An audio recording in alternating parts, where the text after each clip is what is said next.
Hello humans, this is a brief summary of the 4 videos for false chord for beginners and how to practice your false chords, and a couple of words about false chords in general. So, recapping very briefly, your false chords are above your vocal folds in your larynx. They activate when you clear your throat or when you're coughing very violently.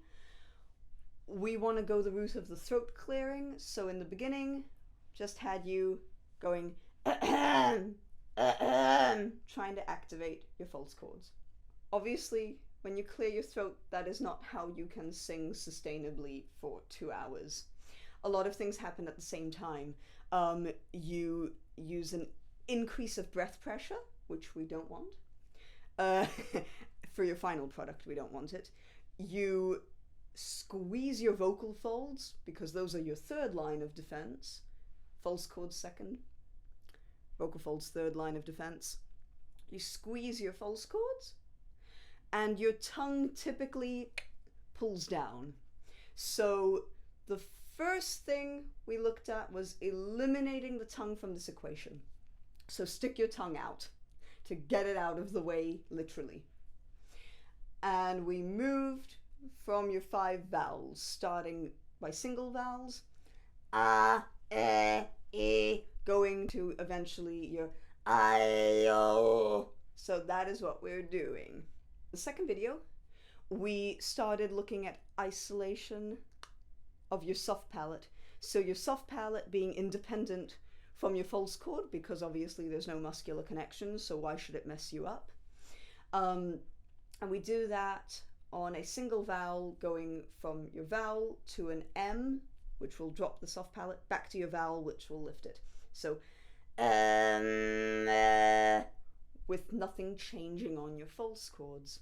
The third video was focused on gaining independence of your false chords and your vocal folds. So this time you keep a steady pitch and your false chords switch on and off, which is exactly what they're going to be doing when you're singing.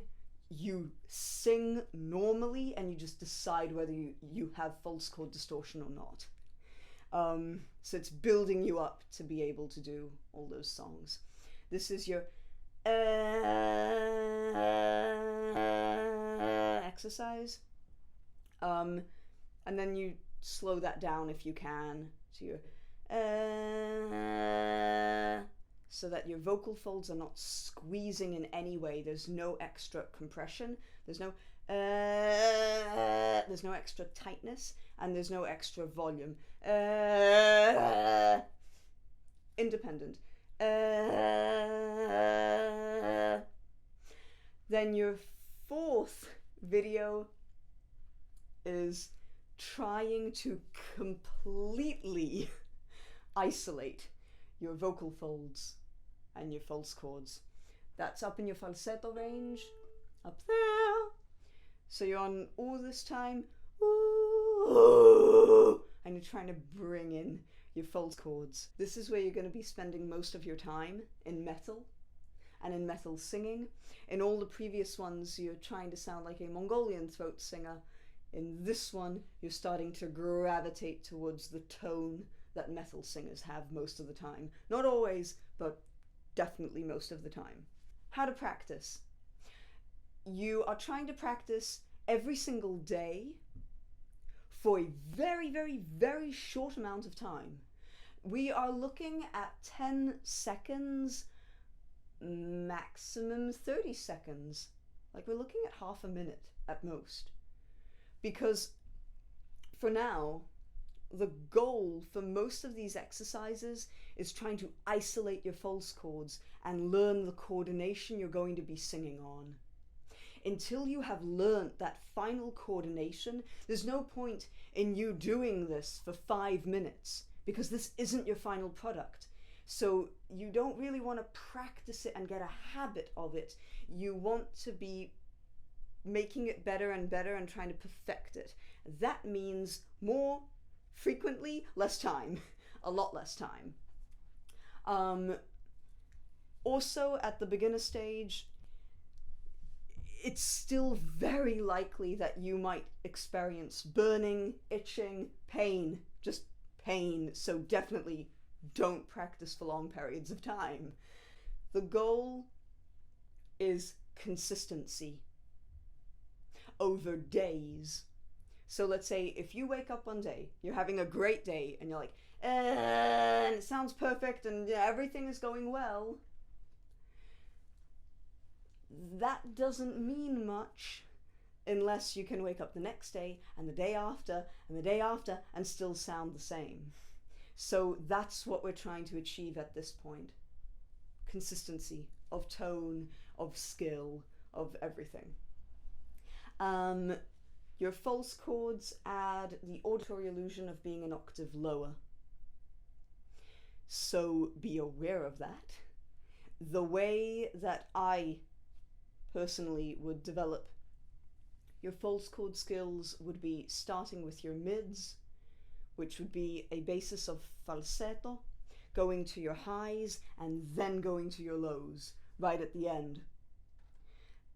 The reason being that we want your lows to be relaxed and easy with very, very little tension.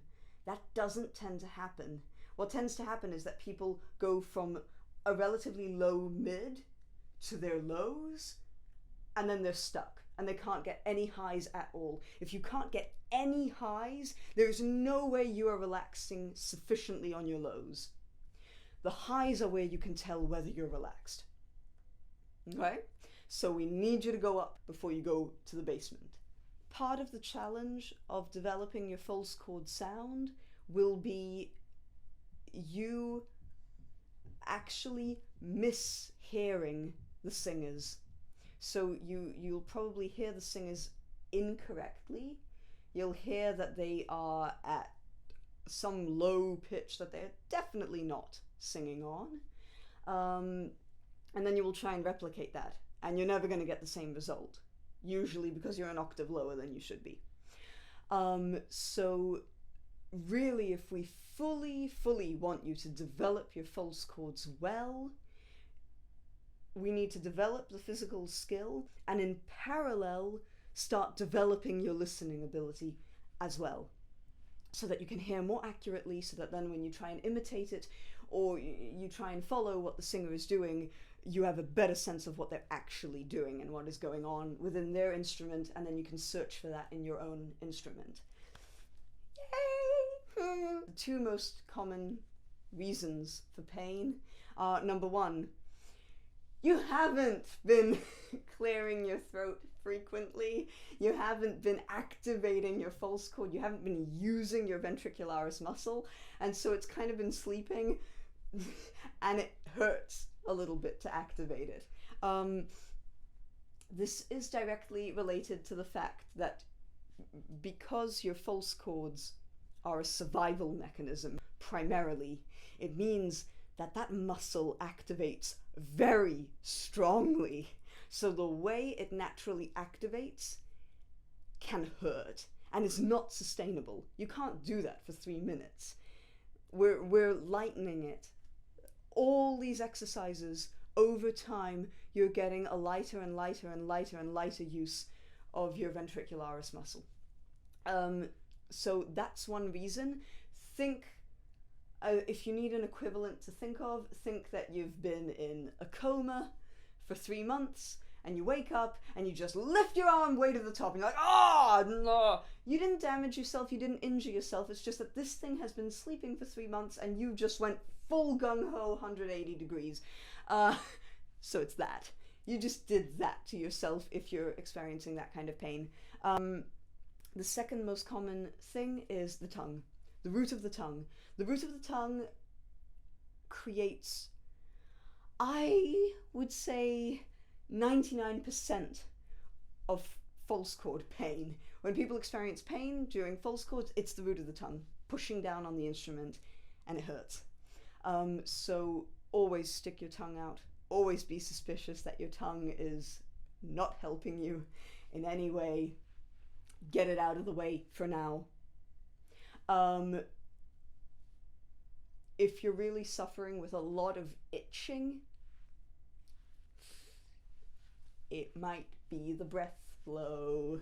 This is a lot less common, but it could be the breath flow. Focus a little bit more on your nasal exercises, your and go to and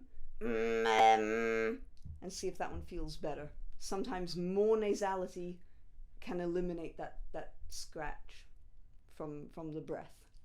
So yeah, that. Do not live in fear of your own body and your instrument. Try it. If you feel pain, think of it as a good thing. Think of it as your body informing you that, yeah, that's not sustainable. Don't ignore it. Don't ignore it, and don't take it as a sign that you're useless at what you're doing. Just know that that exact coordination and intensity that you did cannot be done over 4 hours. It's just that, and it's good to know. The more feedback your body gives you, the better. Just always accept that feedback. It's great having it. That, and if you're too scared, book a lesson. That is all for now. Have a lot of fun with your pulse chords. They're awesome, and you can do a lot of things with them. I will link stuff. And if you have any questions, just comment and I will answer them. Thank you.